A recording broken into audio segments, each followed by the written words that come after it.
This game was supposed to focus heavily on the sounds, but the computer messed it up, so not much we can do about that. Sorry.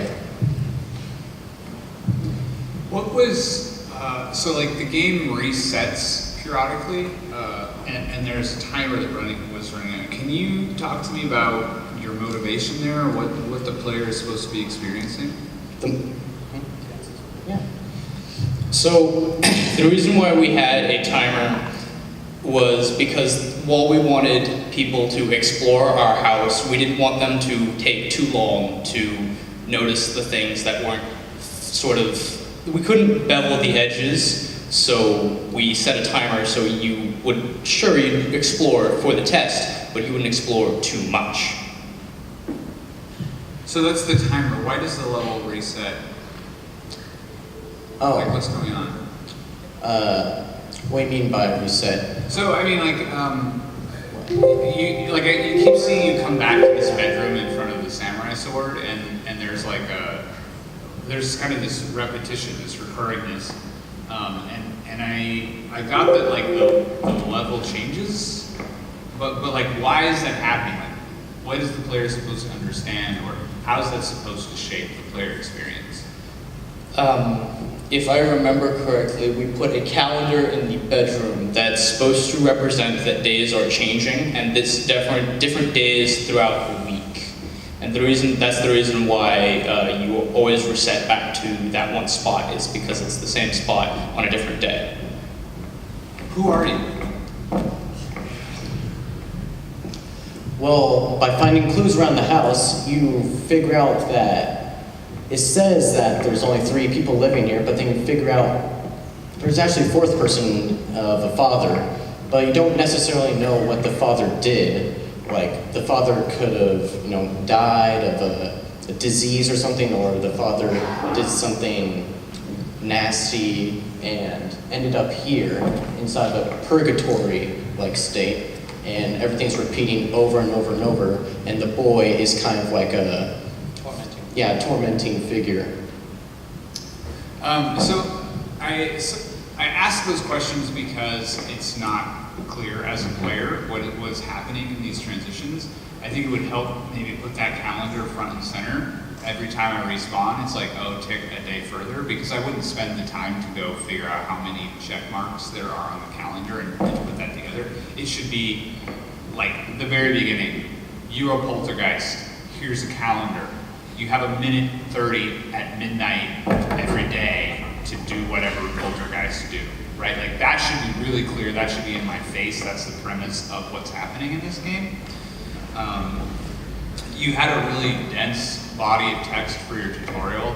I understand if that's all you had time for, but spacing that out a little bit, using some iconography, even just like a table that's like W moves forward, A moves left, rather than like this paragraph format. Also, in a similar vein, is your timer kept moving because the letters were different widths. Space that out somehow so that it's not so like drawing my attention. And yeah, I just doubled down on like, what am I doing in this house? Why am I taking tests? Is this like I think you could frame this around like, you're the dad, like make that clear. This is your family. You're trying to remember them or something, and so you have to do this kind of mystery, like memory restoration thing that whatever poltergeists do, and then you can say like, oh, I'm like writing my own story as the father of this household, and then these questions have an emotional meaning. At first, I thought your game was really playful because it's just like a find clues, kind of like hidden object adventure. Just like, cool, there are 3 sets of shoes, so 3 people live here. But then it turns like really dark when the like ghost kid shows up, and I'm just kind of like, what is this game?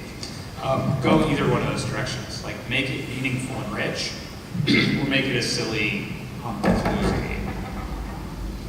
It feels like it's in your head, like is what I get. You guys have the narrative and what it is you're doing there, and it's not fully communicating with us to know kind of what that progression is, because that's a cool story. Like kind of what you're describing, a father and being in purgatory and kind of being tormented by that's attractive to me. It's just a matter of kind of being able to really show that through the gameplay. So I think some of the design elements that Eric brought up, I agree with. But I like the mechanics, right? I like that discovery kind of a piece that reminds me a little of, kind of like Firewatch, if you guys played that one, where you have to kind of go through and sort of explore this environment and figure out what is going on in this kind of mystery. Is that the sound? Yeah, we got sound working again. Yeah, that's cool. So, I think that would fit with what Eric's talking about too. Like if it's playful or not playful, if you kind of have those creepy sounds the whole time and darken it up a little bit or something. So. Yeah, there's actually a lot you could do here. There's a whole genre of exploration and narrative games that I think this looks like it's trying to refer to or tap into. And finding out who you are or what happened here is definitely a cool angle. I do like the fact that the house changes as you go, and if it starts off as mundane and then starts getting creepier as you go, and you start realizing who you are or the other people who live or lived in the house, like you could really tell an interesting story there. But right now, most of it didn't really come out except through the way that you explained it and some of the weirdness that's going on in it. But I guess my advice here would be first sit down and decide what the story you want to tell about the character or the people who lived in this house, and then really concentrate on how you would have the player discover that information in an order to where they can put the story together for themselves. I actually think there's also something cool you could do with the fact that the items are spread in the house every time you reset it. And you could probably do something interesting where those items are in different places if you play the game again. Just little things that you could it would speak to the theme of maybe your character either being in purgatory or being a little crazy or whatever, but also it would give people more incentive to replay the game. But even though the game is not in a really finished state to where I think it's clear what you're trying to do with it, there's a lot of good ideas at play, and I think if you had more time to really polish up what you're doing and what you're trying to say with it, you can actually, it would be something that people would play and then remember and talk about. And I think that, I think you're on the right track. There's just a bit more work to do to really define what it is you're trying. A lot of creativity too, just coming where all the different clues are and how you're going to find those, and I like to see all that. It's cool. To both of those points, there's a lot going on in the world, and you're doing all this storytelling and building all these interesting features, but the timer really works against that. I don't have time to explore it. Press on the bobblehead guy, because I've only got 1:30 before I got to get out of here. You should let people savor this environment, move through at whatever pace they want, and build that story for themselves and not feel rushed. Especially if it's got some creepy back end where the father did something terrible and it's going to have some Black Mirror twist ending to it or something. So. Cool. You could really creep some people out with this game, I think, with a little more work. So. Yeah, right there. Jeez. I think Xander just scared himself. It's nice work, you guys. Well done. Yeah. Thank you.